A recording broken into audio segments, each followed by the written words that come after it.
everybody, my name is Karen Cassidy and I am currently a cadet at the Salvation Army School for Officer Training. So that's why I couldn't come today in person, but I wanted to take some time and tell you the story about my son Michael. There's so much political debate around whether people are pro-life, pro-choice, what you believe, what the regulations should be, all of that, and I'm just not a very political person, so I'm not going to talk to you at all about the politics of that particular issue. What I wanted to talk to you about is what it means to have a good quality of life, because I think that's where the big debate often comes in. And my son Michael taught me the most about what it means to have quality of life. So my husband and I already had 3 kids, and we were actually trying to get pregnant again, and I just could not get pregnant. So we decided just to pray for new life, and we didn't put any stipulations on that.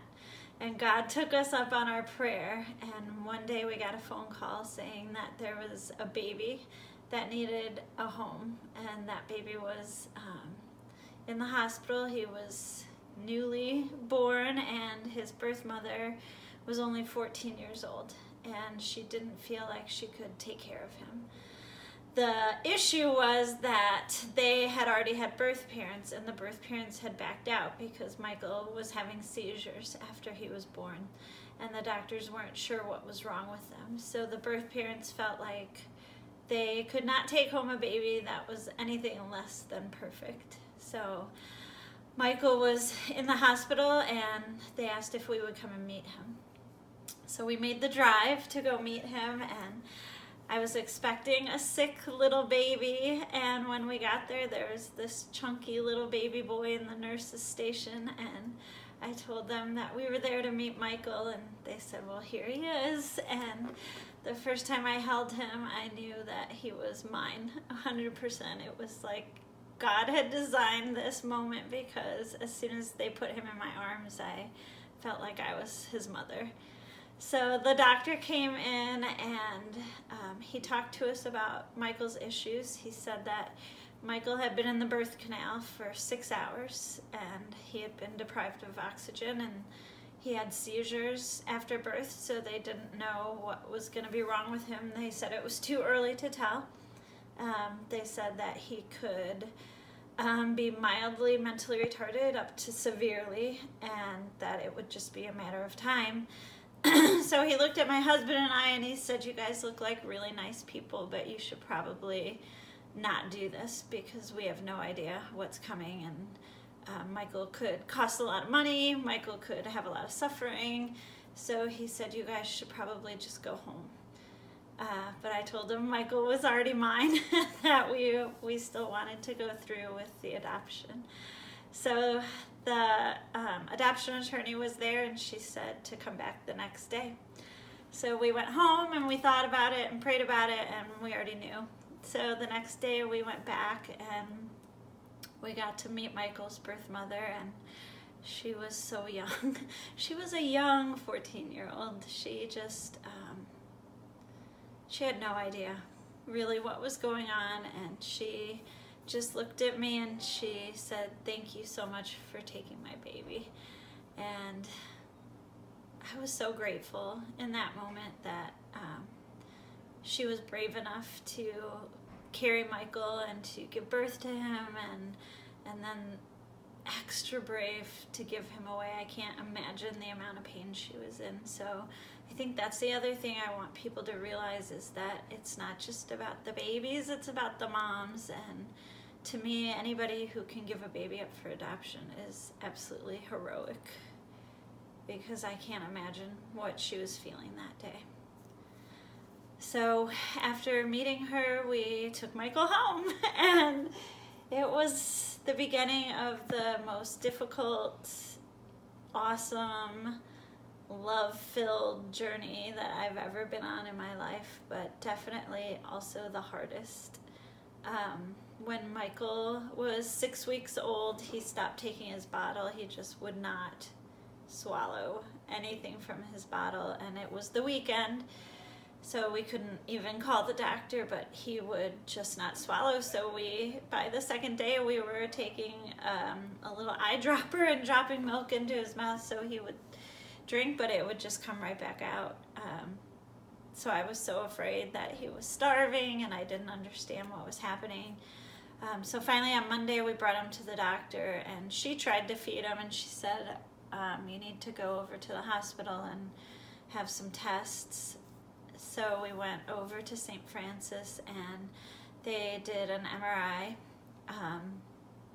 I'll just never forget, we were in his hospital room, and this young resident, he was a neurology resident, he just came breezing into the room, and he said, okay, we got the results, and basically Michael has brain damage in 70 to 80% of his brain, and he's blind, he's deaf, he'll never walk or talk, he'll never smile, he won't be able to swallow ever, so he's going to have a feeding tube, and he probably won't know you from a dog, is what he said. And he said, basically, this little boy has no quality of life. So he said, if I were you, I wouldn't even put in the feeding tube, I would do the humane thing. And I just was so stunned, and I didn't know what to say.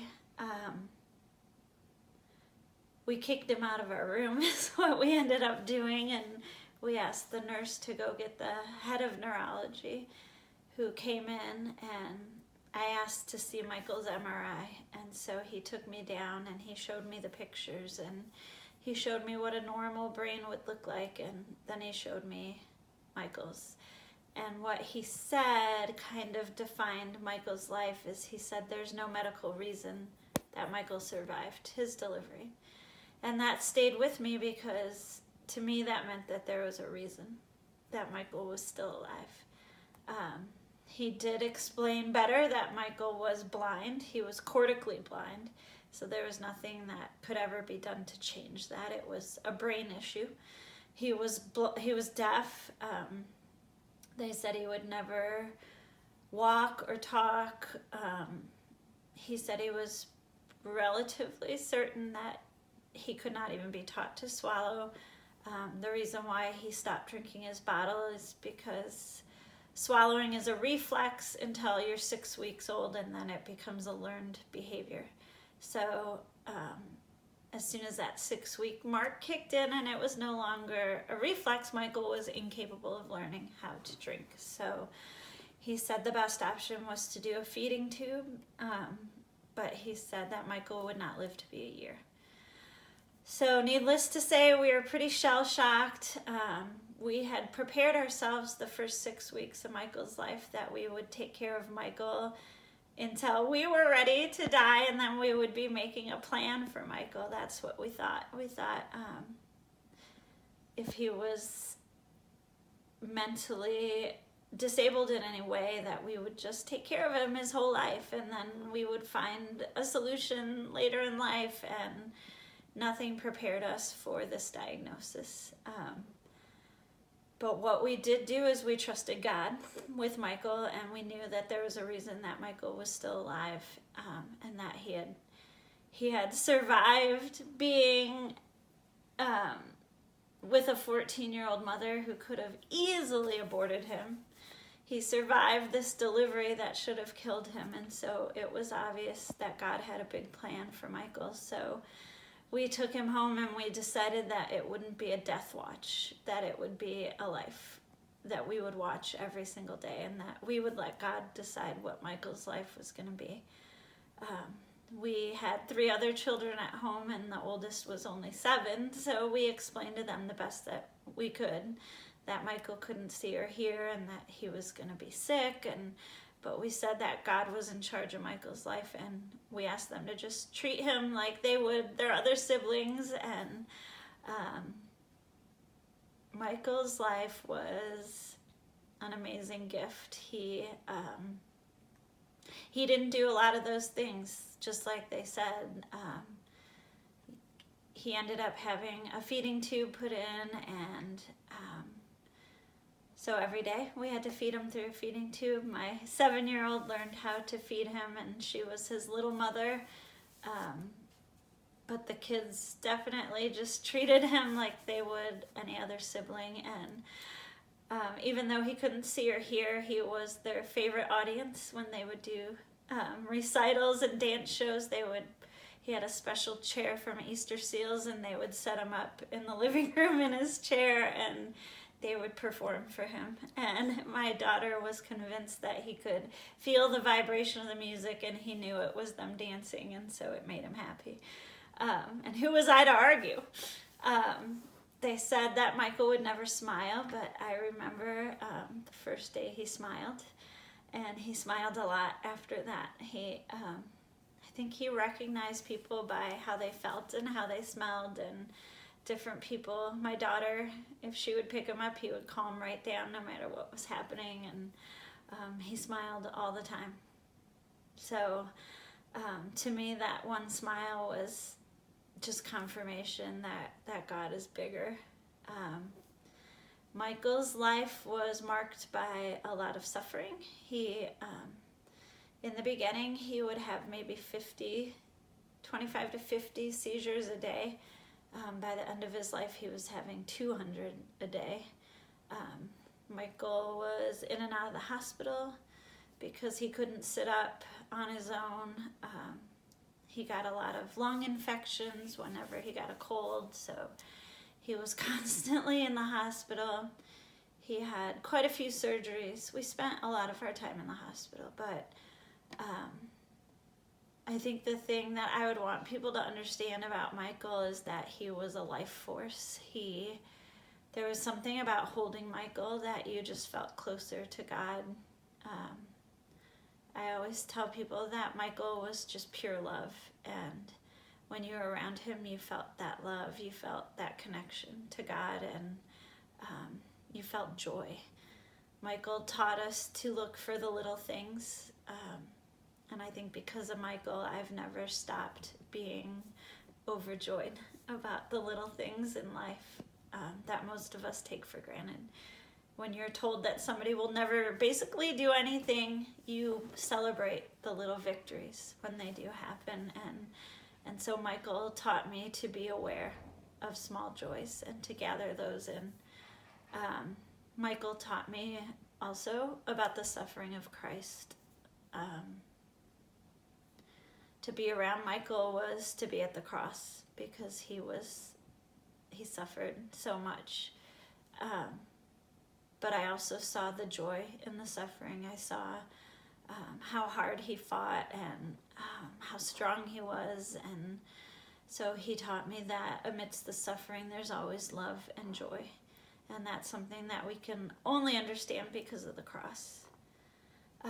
When Michael passed his first birthday, we had a huge celebration because he passed the mark that the doctors said he would never pass. And so then when 2 came up, we were overjoyed.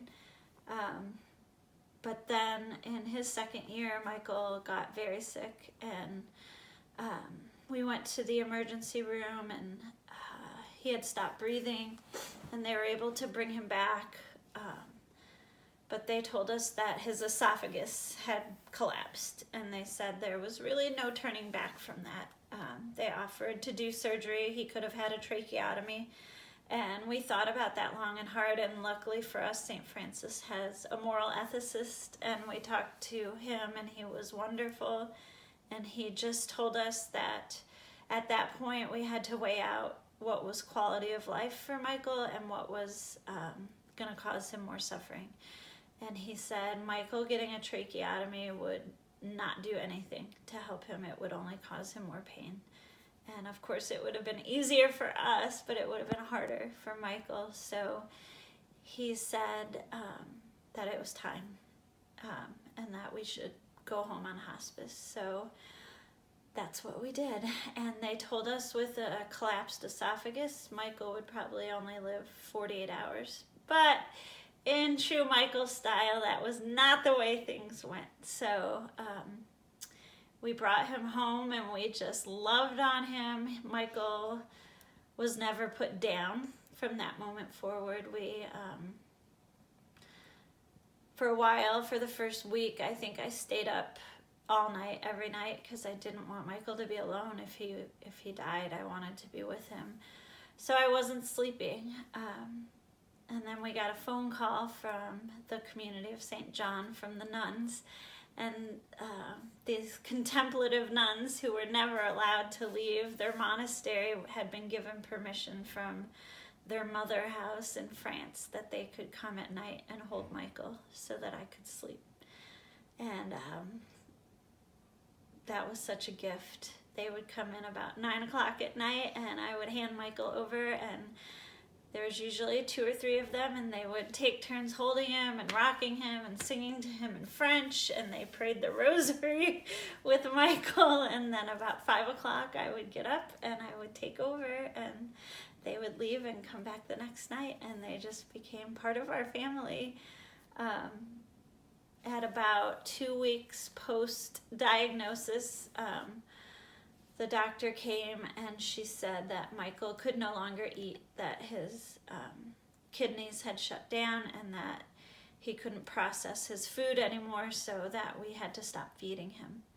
And for a mother, I think that was the worst part, because feeding is basic comfort, and it was the only thing left I could really do for Michael. And she said that it was probably causing him excruciating pain to have food that he couldn't digest. So we had to stop feeding him, and I thought for sure then it's just going to be a couple of days at the most. And that was 2 weeks into them saying he had no more than 48 hours. So 2 weeks in, we had to stop feeding him, and he could only have IV fluids.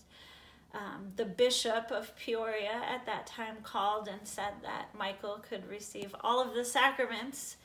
And so at 2, the sick little baby, they came and they had Mass in our living room, and he received a little bit of communion, and he was confirmed, and he was given last rites, and he had all the sacraments loaded on. And that little boy,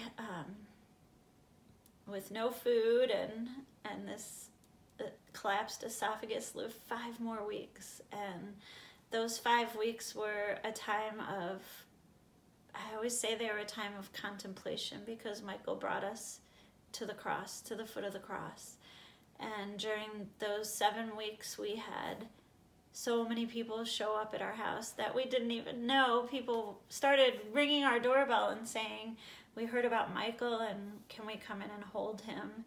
And so we had a rotating door of complete strangers who just came and wanted to rock Michael. And when they were done, they would tell us, I just rocked him and prayed, and the stories that people were going through. One lady said, "I'm going through a divorce, and it just helped me to be close to Michael." Somebody else said they had been away from any kind of church for 20 years, and that holding Michael, they just felt God calling them, and that they were going to return to church. And I'll never forget the day that the doorbell rang and I opened the door, and it was this huge Harley guy, complete with a beard and a motorcycle parked out front and leather jacket. And he said, "I heard about your baby. Can I hold him?" And I'm like, "Oh my gosh, who is this guy coming to my house?" And this big man came in, and he held my little Michael, and he cried like a baby. And he told us afterwards that he had been diagnosed with hepatitis, and that he had planned on killing himself that night. And that somebody had told him that if this little baby could fight, then he, a grown man, could certainly fight for his own life. And he said that Michael saved his life that day, and he ended up giving one of the eulogies at Michael's wake. So Michael was a life force, and I think that is the lesson, is that people can say that low-income babies, or babies born to single moms, or babies born with certain birth defects have no quality of life.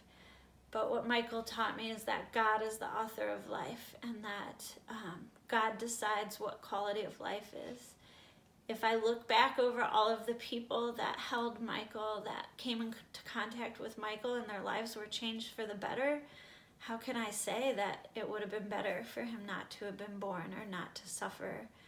Because people's lives were permanently changed. That man with hepatitis is sober. He is living his best life. Even today, he stays in touch with me and calls himself Grateful Ed. And he's living a big life now. So to think that anybody would have said Michael should not have been born, I just can't imagine what life would have been like. The day before Michael died, I had the rare opportunity to be alone with him, which almost never happened, with hospice nurses and family and people ringing my doorbell, but I was alone, and he was up to 200 seizures, and nothing made him happy except being in a warm bath. So I remember putting him in the bathtub, and even in the bathtub I watched his face twist with seizures, and I was overwhelmed by the amount of suffering. And for a mother, I couldn't do anything to help him.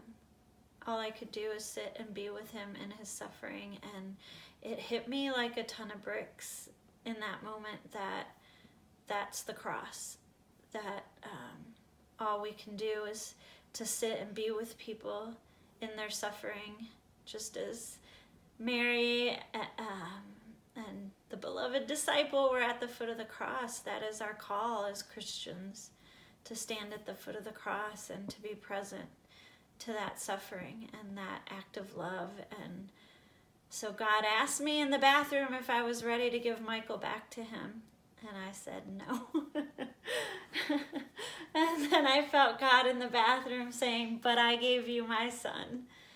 And I knew that it was time, that Michael had been a gift that was freely given, and I had to freely give him back. He was going to die either way. My consent to him dying would mean nothing, but God was telling me that it would mean everything to my life if I said yes.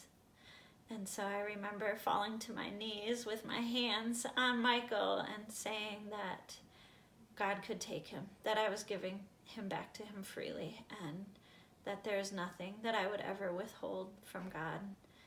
And there was a profound peace in that moment, and I will never forget that moment. That is what Michael gave to me, to his mother, that I learned that the greatest gift we can do is offering ourselves and the things that we love the most, that none of them belong to us. And Michael taught me about letting go, and that in letting go there's a profound freedom and a profound connection to God. So the next day the doctor came and said, this is it. I don't know how they know those things, but they know, and they were right. Michael's death was beautiful, as beautiful as a death can be. I was holding him and singing to him, and one of the nuns had stayed that day, so she was in the room singing with us, and we were both there when he took his last breath, and he was transformed in that moment. He no longer looked like a sick little baby. He looked free.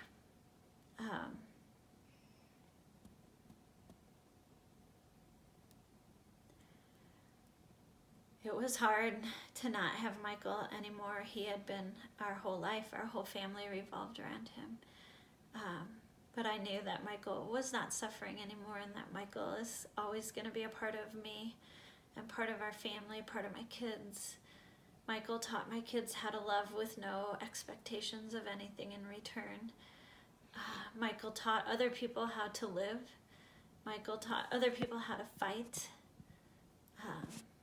On his headstone, we wrote, "Well done, my good and faithful servant," because Michael was a warrior, and he fought hard, and to the outside world, his life had no meaning. But to us and to the people that knew him, he was a force of love, and he taught us so many lessons. Michael's birth mother, we had her come to see him before he died, and she was able to say goodbye. We had her at the wake and the funeral, and today I am still friends with her. She has since had another baby, and he's now 10 years old, which I can't believe, and he looks just like Michael. So through him, I've gotten to see what Michael would have looked like had he grown up and been a healthy little boy. But that was not Michael's job. Michael's job was to love, and he did. He loved well, and he loved strong, and he taught all of us how to love a little bit more. So I think that is my message. To me, it's never about being pro-choice or pro-life. It's about loving and making the choice to allow love to happen. And Michael's birth mother, Ashley, is a hero to me because she gave Michael the opportunity to love and to have an impact on the world. And because of that, lives were changed. And so you will never see me standing in a picket line or preaching politics, but what you'll see me doing is to tell you that every single life, no matter what it looks like from the outside, has this ripple effect on the world. Like, you matter. Each person matters, no matter what. Like, God had a design on your life, and no matter where you are in your life, no matter how bad things are, your life is going to ripple out. And I think Michael got to heaven and he looked down and he got to see those ripples of how he changed lives, and that those lives would not have been changed in the same way without him. And that makes everything worth it. So that's what I wanted people to know. So thank you for letting me share Michael. I think he still is in heaven watching his life ripple out, and that brings me so much joy. So have a blessed day at this conference and keep fighting the good fight.